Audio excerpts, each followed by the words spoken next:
Welcome back here to Mighty Mac on YouTube. Once again, if you guys like the content that we provide, then please be sure to subscribe to the channel today so you don't miss any of the upcoming action as we head into the summer months. We're going to be covering the western swing of the NHRA Tour as they head out west to Sonoma and Seattle, as well as Brainerd as we get set for the 70th edition of the U.S. Nationals, as well as the countdown to the championship. So if you don't want to miss any updates heading forward into the championship playoffs, to be sure to subscribe today so you don't miss any of the action. And without further ado, let's get into the video.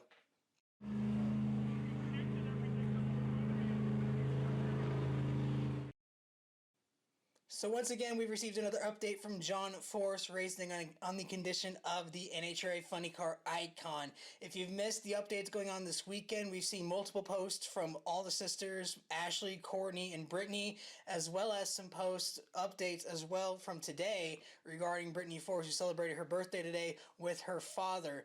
The big news that came out is that John is now officially out of the hospital, but is going to be moving to a rehab facility from what we understand.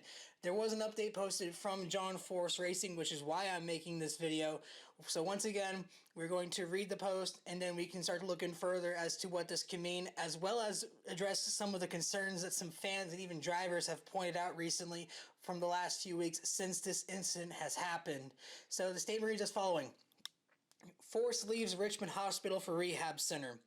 After spending 15 days in varying levels of intensive care at VCU Medical Center, drag racing champion John Force released Tuesday in time to board an AirMed ambulance for a 3-hour flight to a neurological rehab center at which treatment for the traumatic brain injury he suffered on June 23rd's crash will continue. The 16-time NHRA Funny Car champion's departure from the facility to which he was airlifted after crashing at more than 300 miles per hour was considered by family members to be a major step forward in the recovery process. However, medical staff cautioned that the road ahead is still a difficult one. Force is dealing with cognitive and behavioral symptoms from the TBI, and while he has been able to converse with families and staff, enjoy the company of grandsons Jacob and Noah Hood, and celebrate a Monday birthday with daughter Brittany, he is still prone to periods of confusion. Family members said that no timetable has been established for the length of Force's stay at the new facility, which was selected because of its success in treating other race car drivers with similar issues. So, like they said there, this is a huge step forward. We're talking about 3 weeks ago. He wasn't even awake or alert. He was having to respond to commands by squeezing his hand. His eyes weren't open. He wasn't able to talk. He has since gone on to wake up, be able to talk, be able to communicate, and is now out of the hospital and moving into a rehab center. But once again, while this is the huge step forward that we've been looking for, this is still a very long road to recovery with a traumatic brain injury. I've seen multiple comments from people who have suffered TBIs in the past and just normal car crashes on how much it has affected their lives, and there's been other comments from race car drivers as well about what this does to a person to have to go through this. So while yes, this is a huge step forward, you're still looking at months or even years ahead before we can even consider about John being back in a car.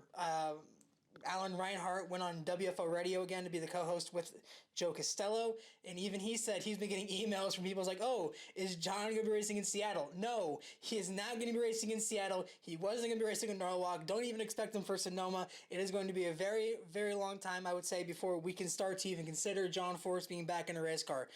Like has been said multiple times in multiple posts, this is a very long road ahead for Force and his family.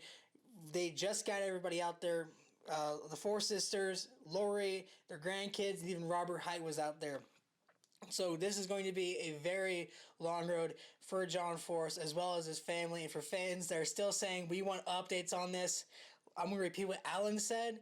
They'll tell us when they're ready. They've given us a lot of updates in the last few weeks about what's going on, and they'll continue to do so when they have information that they feel they're ready to share. But until that point, we just got to sit back and take it for what it is. Whether or not there's going to be a substitute driver in John Force's car, that's still yet to be determined. Whether Brittany Force is going to be back in the car for Seattle and Sonoma, I would assume so, but again, that's still to be determined. Right now, it's still all eyes on Austin Prock, who has done an incredible job taking over the role as the sole driver for the team. He carried the team on his back at Virginia after Brittany went out in round 2 and won the event for John, and then took the Wally to the hospital for him. and then went back to Norwalk the week after, full of emotions from what transpired the week prior, and then went on to make it to the semifinals after winning the Too Fast, Too Tasty Challenge, getting number one qualifier, and breaking the track record. So it's been an incredible past few weeks for Austin Prock that speaks to the character that man has and how well he's able to drive a funny car in his rookie season as he continues to solidify himself as the number one contender for the Funny Car World Championship heading into the countdown. What I do want to talk about, well, I'm not going to speculate too much on what's going to go on John Force. I have seen a lot of comments, not only from fans, but drivers as well. That being NHRA needing to step up and install safer barriers at racetracks. This is something that has bothered me a little bit. Because obviously it's like, oh, NASCAR has the safer barriers, why don't we? There's a lot of reasons on why that's not the case, and why for a lot of people in a lot of places it's not possible. I'm going to go over some of the reasons here just to tell you. I'm not saying that this can't happen. I'm just saying this isn't going to happen now, and this is going to take years of planning. If you remember back when NASCAR did it, the first few tracks that had it spent millions of dollars to get installed. We did not see every track have a safer barrier from until about 2006 to 2008. Charlotte had theirs installed in 2006. The first one was back in Indianapolis back in 2002 for the Indianapolis 500, and it's been varied on when tracks get it. Daytona is still installing safer barriers. They didn't have safer barriers along every edge of the racetrack until a couple of years ago. And it's going to be the same case for the NHRA, because unlike NASCAR, in NASCAR there's only 2 independent tracks. For the NHRA, it's most of the tracks are independently owned. There's very few, I would say, that are owned by the NHRA, some including Pomona, some including Indianapolis, and so forth. But there's only 2 tracks that I know of that are owned by SMI. That being, of course, Las Vegas and Charlotte. ISC owns Route 66 Dragway out in Chicago. I'm not sure if they own any others. But, I mean, there's a lot that goes into wanting to install a safer barrier. Here's some of the reasons why. The width of the drag strip varies between most drag strips. I had to look up on some of them. Back around 2008, people were saying that most new tracks get installed with about 60 feet wall to wall. That's about 30 feet each lane. I've heard tracks that have had about 40 feet 40 feet in each lane. It's about 80 wall to wall. I remember, I can't find the video when looking this up, but I remember that 1320 video went to Brown County Dragway, and they specifically talked about Pomona having about 40 feet in each lane. Englishtown as well was notorious for having a very wide lanes. They even had out-of-bound lanes at one point. The safer barrier itself takes up about 38 inches from the track, so you're looking at about 3 feet in each lane. It's about 6. The problem that I have with that is in current NHRA right now, in this season alone, we have seen multiple cars come very close to clipping the walls. There are multiple slow-mo videos I've seen throughout the entire early half of the year of funny cars inching towards the wall, just barely nudging before they scrape the headers along it. If you had a safer barrier, you're going to be taking away 3 feet each, and that says, while that doesn't sound like a lot, it is a lot to those funny cars, considering that you're talking about launching and going 0 to 100 in less than a second, and they're fighting the wheel down the entire length of the track. Pro Stock Motorcycle back at Norwalk, we had multiple times E.G. Kawakami, Richard Gadsden almost clipping the wall on the top end. You've seen it multiple times with Pro Stock as well as even Top Fuel. These cars like to dance, and they need every bit of space that they can get. So you're taking about 3 feet there. That ends up bringing another issue. Well, then we can tear out the wall and then extend the track width. The problem with that being, what about the grandstands? You're now moving the wall closer to fans.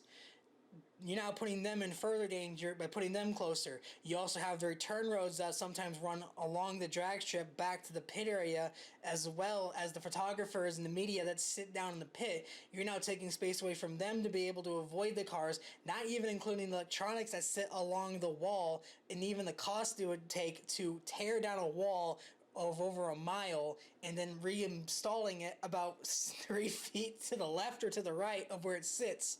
So there are multiple issues that come with that. And I also want to talk about what I just said, the cost of installing a safer barrier. That is going to be the biggest hurdle for all of this, not just including the fact that you're talking about potentially having to tear down grandstands and move them back further just to build space for the safer barrier. But when looking up how much it costs to install a safer barrier costs approximately $500 a feet just to buy the safer barrier, not including the installation costs of it. That has been backed up by what I saw with Bob Pocker's post back in 2020 on Twitter when someone asked that question. I saw it in a USA Today article back in 2015 when talking about Daytona from Jeff Gluck. I've even seen it in the Smithsonian, they talk about it there. So the agreed upon amount is approximately about $500 a feet. Drag strips, just for the pro stock and everybody else, not including the field cars, it's a normal $1,320. So you're talking about $500 a feet. That approximately costs you $660,000 just for the racetrack. Just from the starting line all the way to the finish line is going to cost you $660,000 for the quarter mile. Times that by 2, you're paying $1.32 million just to install the safer barrier along the length of the track. Now, John Force's incident was past the finish line. It was in the shutdown area. So now you're talking about installing a safer barrier the length of the shutdown area. I've heard from people in the past that the length of a shutdown area is about double the length of the drag strip, because that's how much time you need to be able to safely stop a funny car and a top fuel dragster. Now that brings up an even bigger point. Because again, much like the width of a drag strip, the shutdown area depends on the track. It depends and it varies based on when it was built. It depends varying on the length of the property that they have. I know that a lot of people say, oh, if we want to go back to a quarter mile, just extend it. Well, for IRP, there's a train track behind it. For Englishtown, there's a highway behind it. For Norwalk, there's an airport behind it. So for a lot of tracks, they're as far as they're going to be able to get, and that's just as much as they are able to. Especially for tracks like Norwalk and IRP, there's a road behind the starting line too. So you don't have very much room to play with, especially for Pomona as well. They can't extend it any further because I believe there's a road past the shutdown area, and the tower is basically at the edge of the property of where they can build. So now, again, it varies, but let's just look at IRP because that's my home track and that is the one I'm able to find off the top of my head. So the length of the track, starting line all the way to the top end of the track, is about 4,400 feet.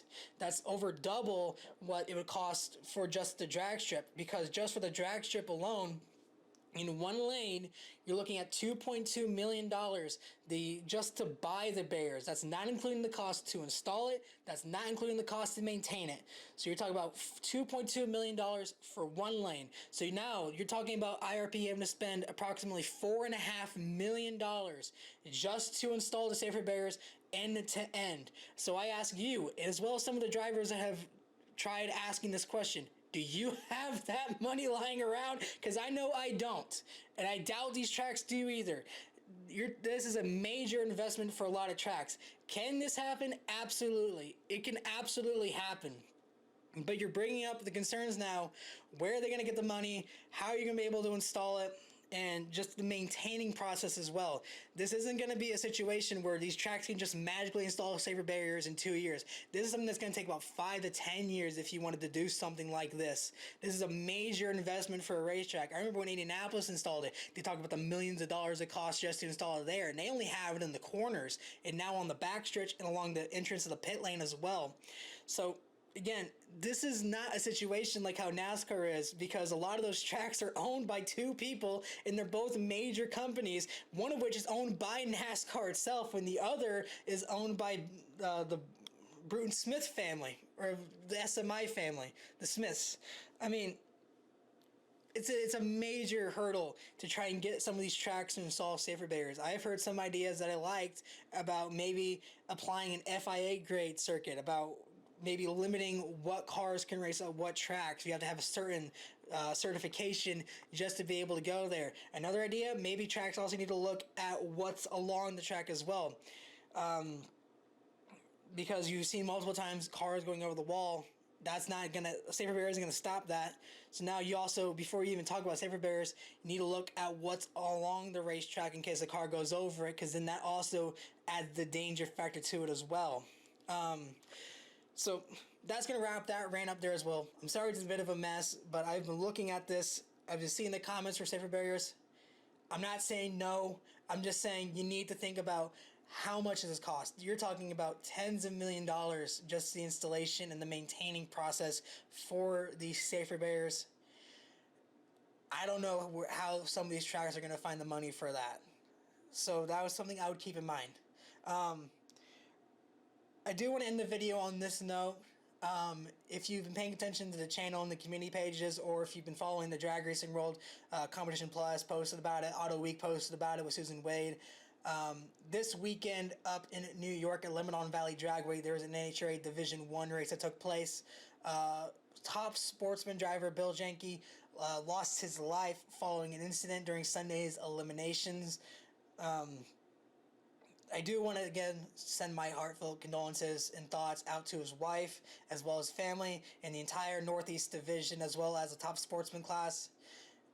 This just adds to what I would say has been an incredibly tough couple of weeks for the drag racing community, not only with the incident involving John Force. You talk about the passing of Roger Richards, the passing of Lizzie Musey, and now the passing of Bill Jenke. It's been a very, very tough week, to say the least. I remember we found this out Sunday night. I just got home hanging out with friends, and I checked the chat I'm in, and that's when I got the news, and it was a gut punch just reading that, because it's part of the sport that you don't like having to face, and sadly, now the entire drag racing community is facing it once again. The NHRA Northeast Division did release a statement on this. I'm going to read that again, and then that's where we'll end the video there. The statement reads as following. They posted us on Facebook on Monday morning. The NHRA Northeast Division sends our thoughts and prayers to our racing community and the Jenke family. We ask that you all respect the family's privacy while they work through these tough times. Keep our Lebanon Valley and NHRA first responders and track officials in your prayers as well. If any racer, team member, or staff member needs any assistance, please reach out to the D1 office and we will connect you with the appropriate support group for help. We're all here for each other and all encounters are confidential. Godspeed, Bill. And again, I'm going to echo that on behalf of everybody here at Mighty Mac. Once again, we send our thoughts, prayers, and condolences to the Jenke family, as well as the entire Northeast Division, who are going to be having to deal with a very tough couple of weeks as they try to move forward with this. It's a part of drag racing and part of motorsports that you hate to talk about, but sadly, it's something that you can't avoid. So that's going to wrap up the video here. And once again, if you guys like the content, please subscribe to the channel. Be sure to like the video, comment down below, and follow me on social media pages, Mighty Mac 03 on Facebook, Twitter, Instagram, and TikTok. We've been posting updates throughout the entire week, and we'll continue to do so as the light just died out. So that's my sign to wrap it up. So again, thank you guys so much for watching, and until next time, this is Mighty Mac, and we will see you in the next video.